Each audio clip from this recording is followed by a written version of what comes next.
This is my favorite Tal game, and it's also one of his most underrated ones, and I'm willing to bet that you haven't seen it before. Tal is up against the famous Russian trainer Mark Dvoretsky. Although more well known as the coach of very strong players like Artur Yusupov, Dvoretsky was a very strong player in his own right, and at some point had a peak rating of 25-40. In this game, Tal opened with the move d4, Dvoretsky played knight f6, c4, g6, and we went for the main line of the King's Indian. Tal went for the move bishop e3, and Dvoretsky went for a lesser known move with the move c6, castles, and now e takes d4, which is the main line. Now the most natural move here is the move knight takes d4, but after rook e8, there are some issues in terms of defending this pawn on e4. For instance, if we were to play the move f3, then black can play the move d5, a very standard move striking in the center.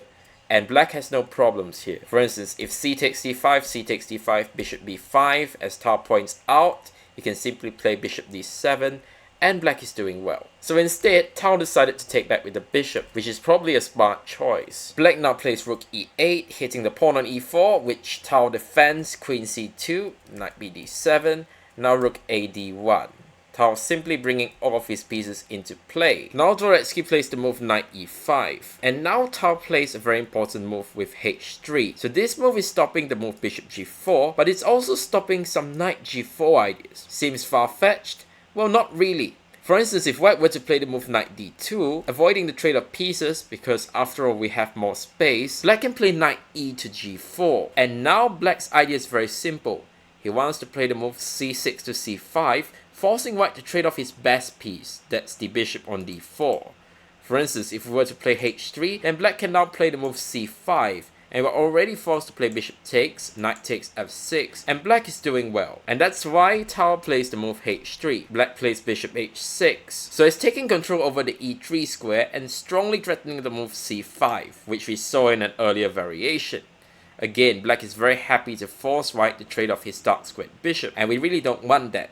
That's why Tal plays the move b4, stopping c5, but Dvoretsky renews the threat with b6. So here c5 is again a very serious threat, so Tal needs to act decisively, and I think he made a very good choice with the move c5. Here Dvoretsky made a very strange blunder. Now the best move is of course knight takes f3, and after bishop takes f3, d takes c5, b takes c5, and b takes c5.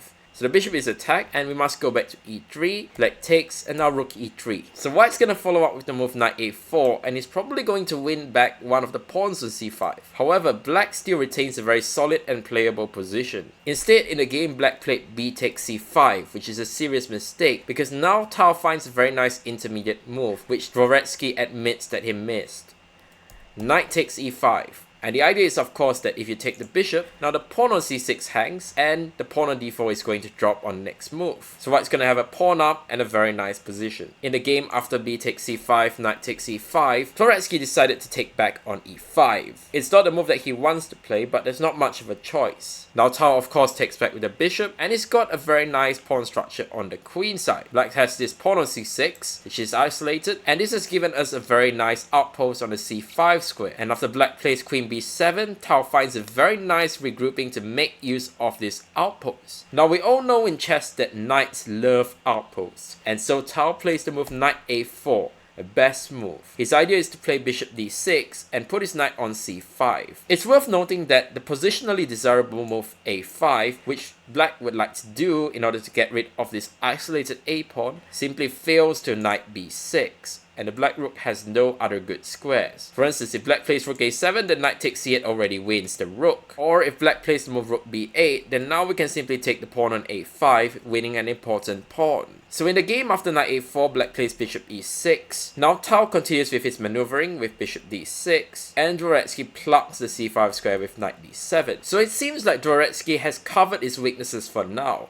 But Tal correctly assesses that we can transform the advantage. He goes for the move knight c5, which has a very nice idea. As he explains in his book, he now wants to open the b file after knight takes c5, b takes c5, and after rook b1, take full control of the b file, as black cannot play rook b8 because of our monster bishop on d6, which is controlling that square. However, here Dvoretsky could have activated his queen with the move queen b4, and after rook b1, queen a5, for instance, if we were to play a4, defending the pawn on a2, then black can play bishop f8, followed by the move rook a d8. Yes, white's still somewhat better, but at least black has got his pieces to decent squares, he's activated his queen, and his position is tenable. Now, instead of allowing all of that, after knight d7, Tal could get his idea in a much nicer way. But the move is really difficult to see. We need to play the move rook b1, and the idea is that now the move knight c5 is unstoppable and the black queen simply cannot activate at all. So after bishop f8,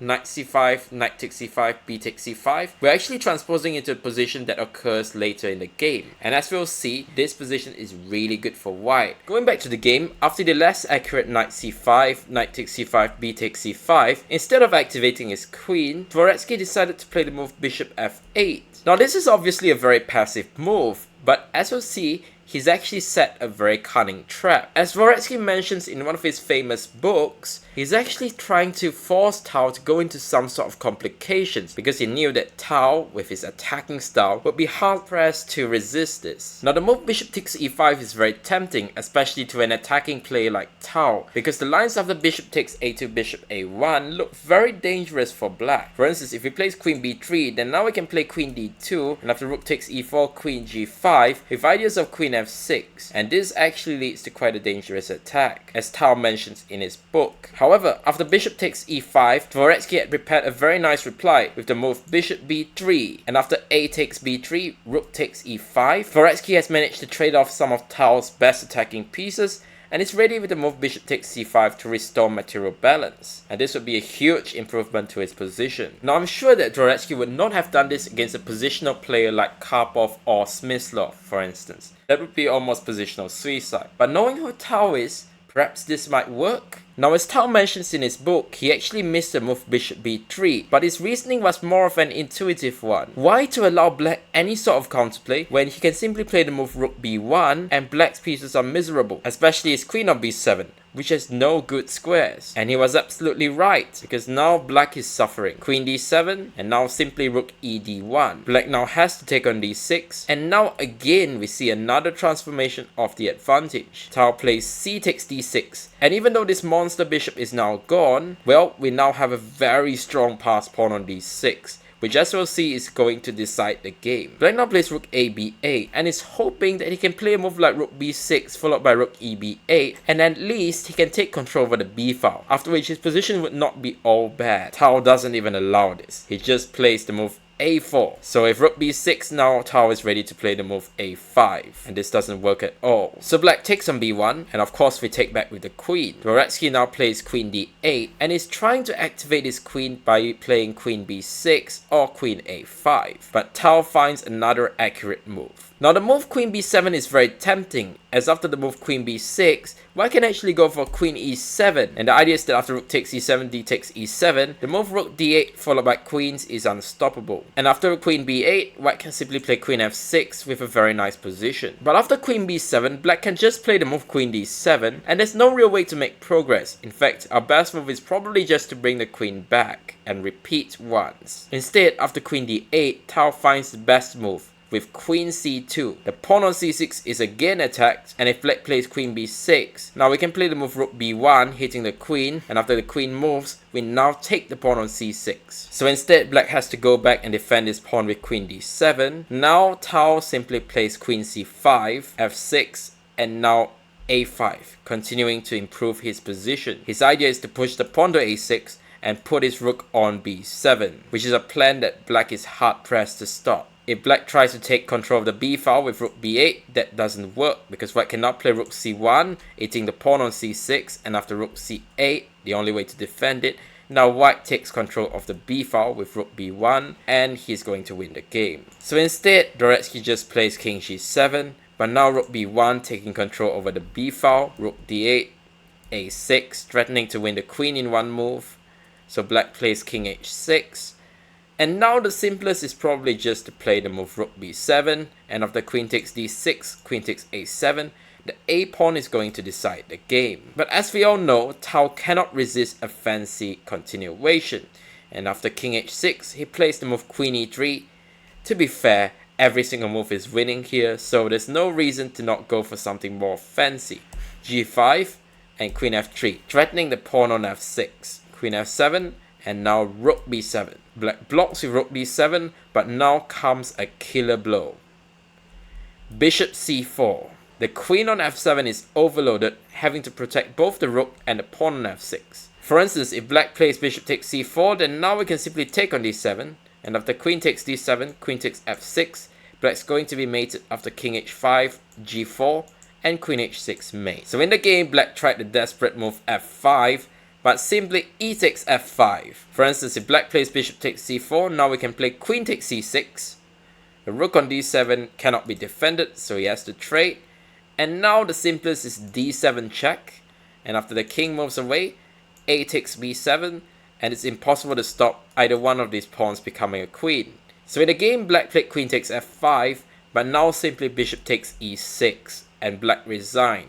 Because after queen takes E6, simply rook takes D7, queen takes D7, check, G4, and mate on H6. I hope you enjoyed this game as much as I did, and if you'd like to see more instructive positional wins, then check out this video above, and I'll see you in the next one.